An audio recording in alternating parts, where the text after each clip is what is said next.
pour embrayer le pas sur ce que dit Dieudonné. Bonjour à tous. Il est évident, et ça, je veux dire, ça sera un scoop pour personne, que Dieudonné a une vision de la société française qui est bien plus universaliste que la nôtre. On ne va pas se mentir. Dire que nous prenons en priorité la solidarité raciale parmi les nôtres est un scoop pour personne. Il n'en demeure pas moins que, quand bien même nous nous préoccupons en priorité des intérêts de notre communauté, nous sommes obligés de nous intéresser à ce qui se passe vis-à-vis du sort du reste de l'humanité. On se rend compte qu'on a tous un point commun, qu'on soit noir, qu'on soit arabe ou autre, on a tous un ennemi qui est en train de nous étouffer. On m'a mis en prison parce que j'ai indexé cet ennemi. On a frappé Dieudonné parce qu'à sa façon, il a indexé cet ennemi. Le projet de société de Dieudonné n'est pas forcément le mien. Dieudonné prône le métissage, ça je veux dire c'est un scoop pour personne, alors que moi je prône d'abord le renforcement communautaire et racial pour ensuite pouvoir s'unir avec le reste de l'humanité. Combien même nous avons ces divergences, l'ennemi n'a pas hésité, comme il le faisait auparavant vis-à-vis des esclaves fugitifs ou des nègres marrons, à tout faire pour nous diaboliser, nous fouetter, nous frapper. Et encore quand je dis frapper, c'est quelque chose d'imagé, parce que l'ennemi n'a pas le courage qui est le nôtre d'affronter ceux qui ne lui plaisent pas du moins en face. Il est toujours dans cette logique d'attaquer par derrière, d'attaquer de manière cachée, pour ne pas dire cachère, enfin je fais attention à mes mots, puisque on sait que j'ai une conférence de presse, je ne veux attirer d'ennui à personne, j'en ai déjà suffisamment. Mais ce qui est sûr, c'est que malgré ces divergences qui ont fait qu'à un moment donné, combien on se connaissait, Dieudonné et moi, n'avions en aucun cas le projet de discuter ensemble. Rien que pour ça, je remercie le système sarkozyste, le système sioniste, de nous avoir diabolisés, parce que ce faisant, malgré nos différences, il nous a poussé à nous rencontrer, à discuter, à échanger. Et on va avoir l'occasion, de toute façon, je pense, lui comme moi, on ne va pas mettre longtemps, mais de développer un petit peu quelle est notre vision des choses. Et la seule chose qu'on puisse dire, c'est que dans les mois qui vont venir, eu égard à tout ce qu'ils ont fait vis-à-vis de notre communauté, le système négrophobe, sarkozyste, comprendra qu'il y a deux types de noirs. Il y a les noirs qui acceptent de se faire marcher sur les pieds, d'accord ? Les noirs qui acceptent d'être mis dans des cases, qui acceptent d'être fouettés, d'être humiliés. Il y a les autres, qui bien évidemment ne seront pas bien présentés par les journaux, ou qui ne seront pas forcément bien présentés par les émissions télé, mais qui, eux, auront l'estime et l'amour de la rue, comme c'est le cas de plus en plus ces derniers temps. Et c'est ça le plus important pour nous.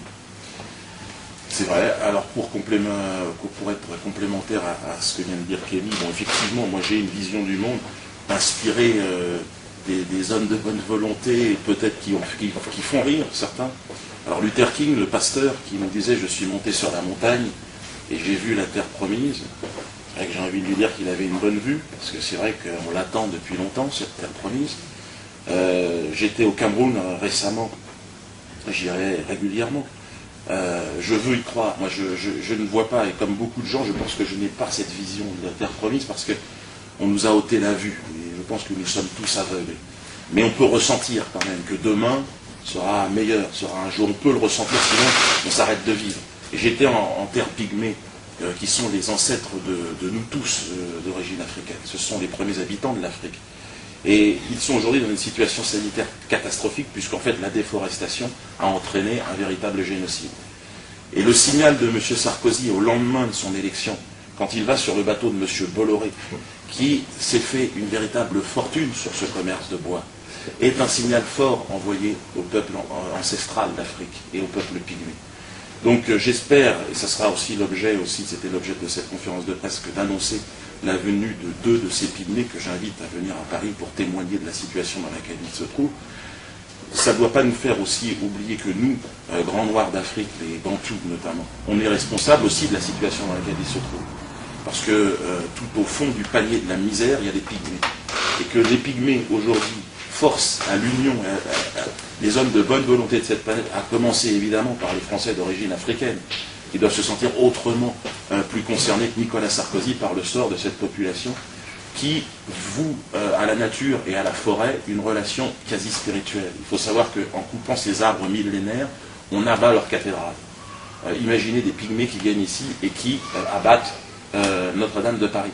Mais c'est exactement ce qu'on fait là-bas, et je pense que nous devons aujourd'hui, et cette diabolisation qui est faite autour de moi et qui est mise, c'est vraiment l'idée, je pense, d'un système qui ne veut pas voir son histoire en face et qui voudrait finalement qu'il n'y ait plus d'Afrique et d'Africains. Et je pense pour cela que nous devons aujourd'hui nous unir autour, et moi j'ai choisi cette cause des Pygmées, qui doit nous rappeler que justement cette perspective d'universalité, que les Pygmées sont les premiers habitants de l'Afrique, et que c'est par le métissage aussi que nous sommes devenus, nous les grands Bantous. Enfin, ce sont des théories historiques, mais en 130 000 ans, ça ne se discute pas. Ils sont là depuis toujours, et c'est pour cela que j'ai eu la chance, parce que mon père aujourd'hui est à la retraite, de rentrer en contact direct avec cette population. Il est à la retraite au Cameroun, juste à côté d'un petit village, Ils ont été obligés de se sédentariser puisqu'ils ne peuvent plus voyager dans la forêt. Et donc, c'est pour ça que ils seront là, je pense, d'ici un mois, et j'espère que vous aurez l'occasion de les rencontrer et leur poser toutes les questions que vous avez envie de leur poser. Voilà, c'est tous ces combats qui font que nous nous rassemblons aujourd'hui, et je pense que toutes ces petites divergences politiques, au final, n'ont pas grand sens face à l'urgence dans laquelle se trouve une population dont nous sommes les enfants. Simplement, pour renvoyer toujours encore une fois sur ce que dit Dieudonné, plus que l'histoire du métissage par rapport à la théorie vis-à-vis des Pygmées, ce qui est important à savoir, c'est la logique de déforestation. Qui est derrière cette déforestation? Qui est derrière le fait qu'on abat les arbres pour pouvoir créer des espaces en Afrique, et créer justement leurs industries, polluer l'environnement et par la même occasion tuer les gens et habitants? On se rend compte lorsqu'on fait un minimum de recherche que ce sont les mêmes qui, ici, vous parlent d'écologie. Ce sont les mêmes qui, ici, nomment Alain Juppé, ce qui est quand même à mourir de rire, mais bon, après c'est un détail, hein, grand ministre de l'écologie. Ce sont les mêmes qui détruisent notre continent, qui vont vous parler de sauver la planète. Ce sont les mêmes qui assassinent des gens pour le bois d'Afrique, etc. Heureusement qu'on a dit les panneaux portables, mais ce n'est pas grave. Au profit justement du fait de pouvoir créer leur société au détriment justement du reste de la population. Nous partons d'un principe qui est simple. Certains ont dit qu'on était des gens paranoïaques, des gens qui ne s'intéressaient qu'au sionisme, des gens qui ne condamnaient que le sionisme. Non, c'est faux. On est opposé au mal. Dieudonné à sa façon, Kémy Séba et ceux qui soutiennent à sa façon, sont des gens qui sont opposés définitivement à l'oppression que notre peuple subit depuis déjà un certain temps. Et il se trouve qu'en cherchant à droite, lorsqu'on va aux Antilles, on se rend compte que la majorité des personnes y habitant, donc des Noirs, sont contrôlées par une minorité qu'on appelle les Békés. Les Békés, ceux qui font des recherches, savent que ce sont des Juifs qui sont convertis au christianisme. Ça, c'est historique. Et je mets au défi quelqu'un, j'attends même un prochain procès, puisque pour nous, c'est des tribunes, donc à la limite, il n'y a pas de souci. On attend un procès pour les personnes qui oseront nous prouver le contraire. Ça, c'est une évidence, c'est une réalité. On se rend compte que ces Békés, ils changent de nom, ils changent d'habit, mais ce sont toujours les mêmes populations que l'on retrouve installées en Afrique à piller notre continent. Et là, on parlait des Pygmées tout à l'heure par rapport aux Dieudonné. Moi, je le dis simplement, à la base, la lutte pour le droit des Pygmées, c'est pas mon dada. La question n'est pas là. Mais ce sont des frères, au même titre que d'autres. Et là où mes frères sont opprimés, comme dans d'autres côtés, je me sens concerné. Voilà la réalité. Et des gens comme Bernard-Henri Lévy, qui aujourd'hui vous parle du Darfour, qui vient jouer donc les super humanistes, qui vient jouer les amis de l'Afrique, alors qu'on sait très bien qu'il se préoccupe du Darfour uniquement parce qu'il sait qu'il y a une logique islamiste là-bas, et que par conséquent, comme on sait que l'islamisme est quelque chose qui dérange cette oligarchie, cette mafia que j'appelle le sionisme, eh bien il préfère indexer et jouer les amis des Noirs quand ça les arrange, mais on les entend pas se prononcer sur la manière dont les nôtres meurent, que ce soit au Congo, que ce soit au Tchad, que ce soit dans bien d'autres endroits d'Afrique. Pourquoi? Parce que là, ils n'ont pas d'intérêt. Le Soudan est une place stratégique pour eux. Le génocide des Pygmées dont Dieudonné a parlé est une place stratégique pour eux. Ils ont besoin de ces endroits-là, justement, pour asseoir leur domination. Et c'est pour ça que nous tous ici, nous levons quotidiennement et que nous faisons tout ce qu'il y a notre possible, justement, pour indexer ces exactions. Ce qui entraîne, justement, la diabolisation. Et juste pour finir sur ce point-là, du moins, en ce qui concerne donc cette logique de déforestation, bien sûr qu'on se lève de manière définitive. Bien sûr que nous n'avons pas peur de pointer du doigt le maître du problème, que nous appelons Nicolas Sarkozy. Il faut dire les choses.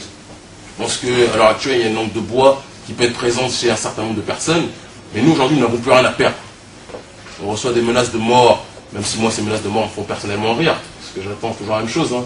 J'attends les super-héros en papillotes, donc de la LDJ ou ailleurs, qui viendront essayer de nous menacer ou essayer de nous agresser. C'est pas demain la veille que ça va arriver, en tout cas en ce qui nous concerne. Et on prend d'ailleurs le pari que s'il arrive quelque chose à Dieudonné, combien même nous avons de divergences, il risque d'avoir des bouts de cheveux qui vont tomber. Et je ne dis pas ça par rapport à la communauté juive, sûrement pas, parce que tout le monde a des cheveux, il n'y a pas que les juifs qui en ont, les arabes en ont aussi. Mais je dis simplement que aujourd'hui on a à l'heure du coup pour coup, œil pour œil, dent pour dent, deuil pour deuil, 100%. Si ce système veut emprisonner les nôtres, si ce système veut matraquer, maltraiter les nôtres, il faut savoir qu'en réponse, il y aura à un moment donné quelque chose qui sera en adéquation avec les coûts donnés et les coûts reçus. Voilà. Je vais prendre une note dessus. Disons que pour bien comprendre aussi le sens de ce réveil, je pense que la présence des pygmées ici saura nous rassembler. Encore une fois, au-delà de toute divergence, il y a une urgence, un génocide organisé, orchestré. On va parler de la filière bois, on va aller voir les Nicolas Hulot, les José Bové, qui nous parlent de l'écologie, parce que les pygmées, eux, ils ont fait de l'écologie un mode de vie. Et ils vivent l'écologie au quotidien. Et ces gens-là n'ont bien évidemment que des leçons à nous donner en la matière. Donc j'espère que s'ils sont considérés comme des êtres humains par les interlocuteurs écologiques français, peut-être M. Juppé, de toute façon M. Juppé, évidemment, je l'invite aujourd'hui à nous aider à accueillir ces pygmées et à venir discuter avec eux et apprendre beaucoup de l'écologie. Parce que je ne suis pas certain que dans son mode de vie de tous les jours, M. Juppé sache ce que c'est que l'écologie. Donc j'ai eu l'occasion, moi, de rentrer en contact grâce à mon père et grâce, effectivement, au fait que mon père se soit retiré à la campagne, en brousse, soyons clairs.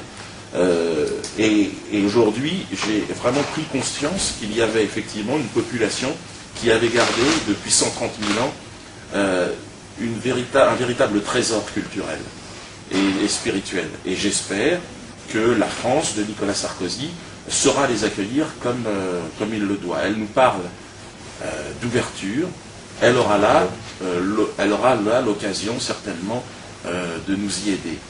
J'espère que, très sincèrement, même si j'en doute, parce qu'effectivement le signal Bolloré est un signal qui nous a marqué, j'espère que Nicolas Sarkozy saura se reprendre.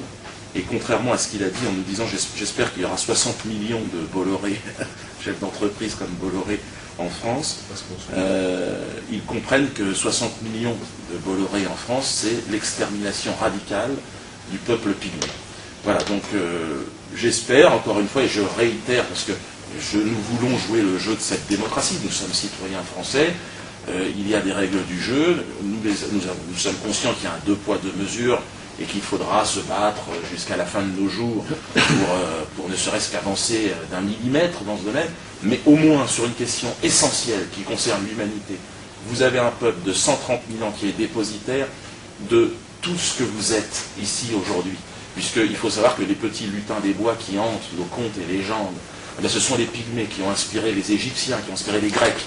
C'est une civilisation qui a simplement aujourd'hui, qui va disparaître et qui va interroger ce pouvoir, cet empire dont Sarkozy est un représentant aujourd'hui et qui va certainement avoir des réponses en tout cas à leur donner. En tout cas, ils sont invités et j'espère sincèrement qu'ils seront là. Je crois qu'il y a un journaliste de l'Empire qui est ici et j'espère qu'il saura répondre aussi à ces quelques questions et à ces engagements.